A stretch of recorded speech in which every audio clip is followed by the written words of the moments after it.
greatly appreciated. Let's start here. Nick Watt from The Guardian. Liam, two questions. Firstly, would your spending freeze apply to your old department, the MOD? And if it did, what would that have for the implications of the agreements you made with the military chiefs back in the SDSR? And the second thing is, your attitude today to George Osborne, do you believe that you're sort of putting spine into a Conservative Chancellor who's not really being much of a Conservative, or do you believe that you're helping him out as he battles with the Liberal Democrats? Well, talk about never accepting the premise of the question. Firstly, in terms of spending freeze, what I think we need to do is make it predictable. Departments want to know what their allocation will be over a longer period of time. Setting out a 5-year cash freeze allows them to know roughly what the limitations will be. The reason that I question the concept of ring fencing is that I think governments will want to make their own adjustments to spending within the overall spending envelope on a year-to-year basis, depending on a number of different factors, and I think that ring fencing diminishes that particular freedom. So if we needed an increase in security spending, for example, we could do that and find money from elsewhere. Equally, were we to find a shock in terms of healthcare, if we had a flu outbreak, for example, we might be able to find money from other parts of government spending. What I want to do is, however, to give some predictability to departments and, I think, a signal to the markets that we're serious about long-term reductions in public expenditure in this country. And remember, every single day that our deficit exists, our debts are going up, and our debt interest payments will increase to the detriment of spending in other government areas. So it is not an option. And secondly, what I think I'm doing is setting out what is a fairly mainstream Conservative economic agenda. And while one or two of these measures might be worth considering by the Chancellor for his forthcoming budget, what I hope I'm doing is setting out a wider agenda in the longer term as we start to think about our next election manifesto. Jason Groves from the Daily Mail. Can Britain afford to wait till 2015 for this? Most of your prescription is probably unacceptable to the Lib Dems. Can we wait 2 years? It's very interesting that you say that, because I watched Vince Cable on television yesterday saying that he wasn't instinctively in favour of ring-fencing budgets, and why we had to look at universal benefits to enable us to make investment in science and technology, which would be a good supply-side reform for the economy. So I think that we've got to get rid of some of the sillier labels that are debilitating our political debate of left and right, and actually look to see where we can find common ground amongst those who believe that we do need a downward pressure on spending, we do need reform of the welfare system, and we need the system of allocation inside Westminster, inside Whitehall, to be modified to be in more line with the real world. I'm forever an optimist. Guy Falconbridge, Reuters. You've set out your sort of views on what needs to be done, but you've been very gentle on what would happen if we didn't do what you prescribe. What's the sort of future? What does the future look like if what you propose does not get implemented? If we don't get more of a control on public expenditure, our debt interest will continue to rise. As I pointed out, next year, debt interest will be the third biggest recipient of Whitehall funding. So after welfare and health, debt interest will be our third biggest spending. That is quite ridiculous, but it is the inevitable consequence of a period of socialist rule. And the more that our debt interest rises, the less we'll be able to afford the other things that we would like to have in our society. Decent healthcare, decent education, proper security. These are all put at risk, which is why I've argued in the past that debt is a strategic issue. That countries that have debts that are too high and that can become unmanageable will be unable to afford the basics in terms of support for their societal needs as well as their external security. And that, I think, is an issue not just in Britain, I think it's an issue in Europe in general, and it's also an issue in the United States, where the American spending on debt interest this year will be bigger than what the federal government spends on transportation, education, and veterans issues combined. The second right here. Tim Reed, BBC. Can you just explain your 345 billion figure, because that is practically half what the government spends in 1 year, so you can just detail those 5 years. And secondly is, given Theresa May's speech at the weekend, can people see this as you're positioning yourself for a future leadership bid? Yeah, absolutely. So 5 questions. It was. It's the sheer inevitability of it that makes it kind of depressing. The 345 figure is if you add up the cumulative savings over the whole period for the government. The actual figure in 1 year is 91.2 billion for the year 2017-18. What I think that the Conservative Party needs to do is to focus on its agenda. And the obsession with personality at the expense of agenda is not sensible for any political party, especially not the country's most important one. Stuart. That was a circuit, UKIP. I thought that was a terrific speech, if I may say so. But you left out one piece of expenditure which could be cut and should be cut as soon as possible, and that's our membership in the European Union. And that would also get rid of a lot of the regulation which is strangling our small businesses and preventing growth. Well, again, I'm having a morning of consensus here, not only consensus with Vince Cable and the Lib Dems, but as you well know, my views on Europe are fairly clearly set out. I believe that our current relationship with Europe is not in our national interest. I believe that we should get back to a renegotiated relationship that is much closer to the common market that people in this country wanted to join. I think we should work hard for that renegotiation. I think we should then put it to the people of this country. And as I've very openly said in the past, if the choice is ultimately between the current direction of travel towards ever closer union and leaving the European Union, I would choose the latter course. But I hope we can renegotiate a different dynamic in Europe, not just for Britain, but for the whole of Europe, which badly needs to learn to compete in a very intense global market. Towards the back there, yes. Richard Diamond, I suppose. I describe myself as an independent consultant. As an economist, I totally share your analysis. But as a political activist, and I was last out on the doors on Saturday morning, what I'm concerned about, it may all be rather academic. What should be done, and what would you do in the short term? Because you may not have the chance to implement these policies at 2 years from now. I think that the most important point is the earlier question that was raised, which is what happens if we don't do this? What happens if we go back to a big tax, big spend, big state under another Labour government? The consequences for Britain could be catastrophic, and we can't allow that to happen.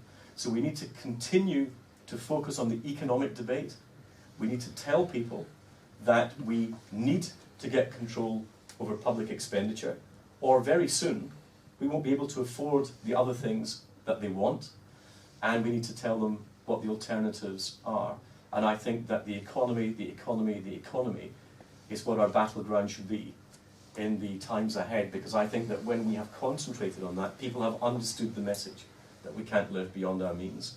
And the more we concentrate on that, and less on other, and I would say peripheral issues, the better for the Conservative Party. Ryan. Ryan Bourne, Centre for Policy Studies. I'd like to echo Stuart's thoughts. I thought it was a superb speech.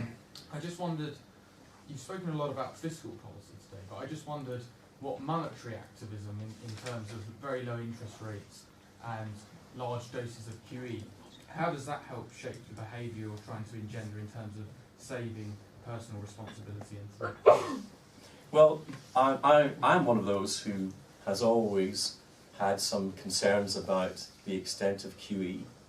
I think that probably the deleveraging in the personal sector with individual consumers and families paying off their credit card debts and mortgages has probably offset some of the potentially inflationary effects of QE. But I think we're already seeing signs from the bank that they are now beginning to consider what the threats would be of expanding that further, and I think that's a sensible place for us to be. I wonder if I might ask a question from the chair, Liam. A number of your Conservative parliamentary colleagues, Sajid Javid, before he joined the Treasury, and others, had toyed with the idea and suggested that over the medium to long term there should be some sort of debt or deficit or spending cap that binds future governments. That's a difficult thing to bring in given the United Kingdom's constitution, but there have been attempts in other European countries to do so. Do you not think there's a danger, even if your sort of eminently sensible recommendations are adopted, that sort of 3 or 4 years down the line, under a less sensible government, spending gets out of control again? And do you think there's any process, structure, constitutional arrangement, protocol that might be able to be put in place in order to limit debt or deficit or scale of government spending as a proportion of GDP in future? No, short of making socialism illegal, I can't think of any way of actually achieving that. And you're quite right that you cannot bind a future government in our constitution. Therefore, it is up to the electorate to ensure that they don't hobble themselves with high spending, high taxing governments that will make their children disadvantaged in relation to them. And I think there is one point that I would bring out here, and that is that I think people are generally quite selfish for themselves, but they're not selfish for their children or grandchildren. And I think that people are unwilling to suffer austerity today for its own sake. But if we make it very clear that this is to give the next generation a better start, to enable them to extend their horizons, then I think that there is an emotional element in the debate that can be played that perhaps is not being played enough. And I think at the last general election, the poster that I find most persuasive was the Conservative poster that said, to paraphrase, he's got his mother's eyes, he's got his father's mouth, and Gordon Brown's however many £1,000 of debt it was, which was going up so rapidly the posters were out of date by the time they were printed. But I think I think we do have to have that approach to the selflessness towards the next generation that in many ways I think counteracts some of the arguments on the doorstep that this is all going to be too difficult. Sam Fleming from The Times. You didn't spend too much time on health. That's obviously a huge part of the ring-fenced area of the budget. And one of the defences you hear of the health ring-fence in government is that it's a reflection of reality, that health spending inevitably goes up. No one can ever make it go in any other direction. I wonder how you respond to that suggestion. Well, governments may decide within a fixed envelope that they would internally continue to ring-fence a health budget. That's a decision that they could take, but it would also allow them to respond to other pressures, a security shock of some sort being one of them. So I think that allowing that flexibility makes sense, and governments will decide their own priorities on a year-to-year basis, dependent on need. And I think that in having worked before I came into politics, as my wife would say when I had a real job, in the health service, I think there are a few people in the health service today who do not believe there are inefficiencies, that there are not inefficiencies that could be diminished, and that we could achieve far better value for money for what we spend at the present time. I'm George Muir. I'm a former railwayman. My impression, Leon, is that really what you say, it sort of sounds fine, but if I may say, I think it sounds all very conventional. I mean, I think your views and things are the sort of things you hear all the time. The tricky thing is, what I think you haven't indicated is any particular insight into why we've got here. And to simply say it's all Gordon Brown, which is what you seem to be saying, you see, I think he simply just misses it. Almost all developed Western countries are finding this same problem. Even the United States has this problem, and you haven't shown any insight as to why this is the case. And if Gordon Brown hasn't pushed up the debt of most developed countries compared with other places. And I think that what you're saying is completely pointless until you get some real insight into why we've got where we are. I think you can sum it up in one soundbite, which is Angela Merkel's, that the European Union contains 7% of the world's population, 25% of the world's GDP, and 50% of the world's social spending. The fact is that we are spending more than we earn. We are living beyond our means, and it's become true in Europe in general and in the United States, and it has been true for a number of decades, but it's been accelerating. And part of the problem is that European politicians still believe they're the centre of the world, and as the economic and political strength and the centre of gravity has moved east, we've continued as though nothing has changed at all. European politicians have maps behind their desks with the Greenwich Meridian in the middle, which reinforces their emotional view that they're the centre of the world, when smart politicians have got maps behind their desks with the international date line in the middle, which shows where the real centre of influence has gone, and even smarter politicians have globes, but that's another issue altogether. But I think it is a long-term emotional view that we're still the most important people in the world, that we can continue to live as we have lived, not taking into account the massive shifts in global wealth, in global influence. That is the underlying problem that I think we have. And that is a cultural question which will be difficult to deal with when people don't really want to hear that they're not the most important people in the world. Does that help? General Member for Wickham. Thank you. Steve Baker, MP for Wickham. Liam, further to that question, isn't the truth that for 100 years since the 1911 National Insurance Act, the public have been increasingly persuaded to believe the cruel fairy tale that someone else will pay, and that for all of my lifetime since the end of Bretton Woods, the excess promises of politicians have been paid for by debasing the currency through increasing the supply of debt. That's why we're in a debt crisis. That's why we need QE. This is why it's all breaking down at once across the Western world. Isn't this the truth? And in the end, we need to win the battle of ideas. Oh, it's lovely to hear the Austrian school represented.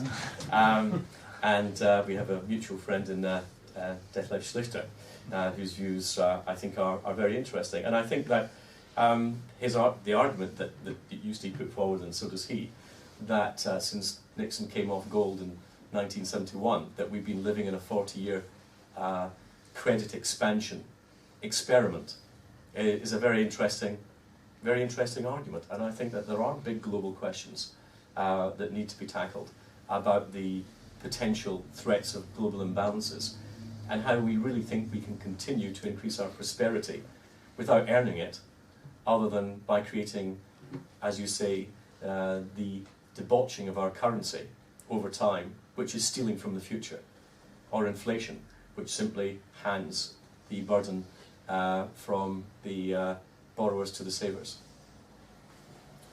At the back. Dave Wetzel, excuse me, former Vice Chair of Transport for London, not under Boris, I say. We know that building new rail lines increases land values. We saw it with the Jubilee Line extension, we saw it with High Speed 1, we saw it with the electrification years ago under Mrs Thatcher of the North East Coastline. You are building, your government is building High Speed 2, you're building Crossrail. These will increase land values. Have you considered collecting this unearned wealth from landowners and using it for public services by the introduction of a land value tax, an annual land value tax? The short answer to that is no. But I can give you a very clear example of where investment in transport can lead to big economic gains. That's in my own constituency, North Somerset, where the town of Portishead, which I've described as the biggest cul-de-sac in Britain, has effectively one road in and one road out. We've got amongst the lowest unemployment of any constituency in the United Kingdom, and we've got on one side Bristol and the other side Weston-super-Mare, both with much higher levels of unemployment. We can provide jobs and we can provide growth, but you can't get the unemployed from where they live to where they could go to work. Only by improving transport infrastructure will you be able to benefit both the employers who want to grow and who need new labour, and those who are unemployed who need work. And it's a very simple example, which I very often use, as to how you can get a very, very clear link between infrastructure investment and economic growth. And more than that, wealth creation. And what will that link do to land values? It's likely to push up some of the property values in the locality, but just how much that would be difficult to predict, and what impact it might have elsewhere in our district as a counterbalance to that is also difficult to say. I wonder if I might ask the last question from the chair again. Liam, you touched on your speech on the need for deregulation and I wonder if you could flesh that out a bit. It seemed to me that when this government came to power, and this seems to be quite typical of governments in their first blush, that there was a grand talk of a bonfire of red tape. I think the Deputy Prime Minister talked about the Great Repeal Act, which would do more to recalibrate the relationship between the individual and the state, since do more than any act since the 1832 Reform Bill. I'm not sure it's quite matched those expectations. I myself was an advisor to the government on its red tape challenge. They've had one in, one out, but my experience was it actually extremely difficult. Well, the government was finding it extremely difficult to deregulate in any meaningful way at all. But to some extent, the coalition has stemmed the tide, but has not actually found a mechanism for rolling it back. And fairly radical proposals like the Beecroft proposals have been shelved, never to see the light of day again. What steps on the regulatory front, or what approach do you think the government on the regulatory front could do to genuinely reduce the burden of regulation and red tape on individuals and businesses? Well, any government in current circumstances is working with one arm tied behind its back on regulation, because we're unable to stem the biggest flow of regulation, which is from the European Union. And so that has to be, we have to recognise that until we solve that problem, the regulatory problem becomes very difficult to deal with. And the second thing is, if we ask the people whose jobs are dependent on regulations, i.e. the civil service, to review the number of regulations that we have, what incentive will we ever have for any reduction whatsoever? And I think we need a fundamental review of the civil service in this country, not just the civil service in Whitehall and how it works, and if you've got a day or two I'll give you my views on that, but I think right across government, local governments included, we have far too many people in the delivery of the state. And if you're going to have a smaller state, as I would argue, then you certainly need a far smaller number to deliver it. And until we're able to take a really radical view of how to deal with the civil service in all its guises, we will be unable to deal with the regulatory question, because there's a perverse incentive in the system to maintain the number of regulations so that you need a bigger number of people to implement them. Liam, thank you very much indeed. Ladies and gentlemen, can I thank all of you for coming? We're up against the clock. Liam, can I thank you for a really fine and challenging speech.